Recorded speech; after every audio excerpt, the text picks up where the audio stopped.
আমরা সবাই খুব দ্রুত ধনী হতে চাই, তাই না? কারি কারি টাকা পয়সা আর সুখ চাই। আর সেই জন্যই জীবনে আমরা বারবার ছোট রাস্তা অবলম্বন করি।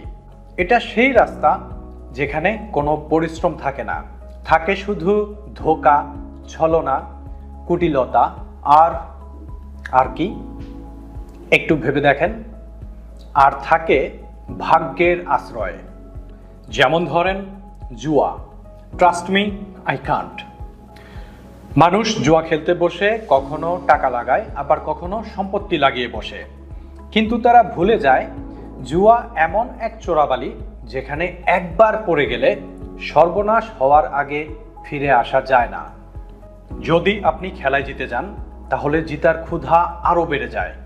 যদি আপনি হারেন তাহলে সেই হারিয়ে যাওয়া ধন সম্পত্তি ফিরে পেতে আপনি আবার খেলবেন, আবার খেলবেন, আবার খেলবেন, যে পর্যন্ত সর্বস্ব হারিয়ে না ফেলবেন খেলতেই থাকবেন। মানুষ জুয়ারি হয়ে গেলে সে দিন দুনিয়ার সব ভুলে যায়।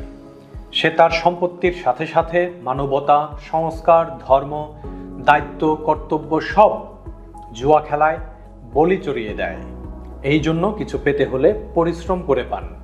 জুয়াতে যদি কিছু পেয়েও থাকেন সেটা শীঘ্রই হারিয়ে ফেলবেন, কারণ সেটা পরিশ্রম করে পান নাই। আর সেটা রক্ষা করার জন্য আপনার মনে স্বাভাবিক কোনো চেষ্টা থাকবে না। এটাই সত্যি, চিরন্তন সত্যি, আর ইতিহাস বারংবার তার সাক্ষী।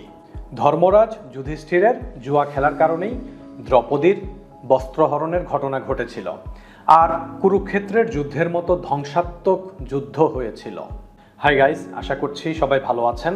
আজকে এই পর্যন্তই, and this was Prince Sajib signing off.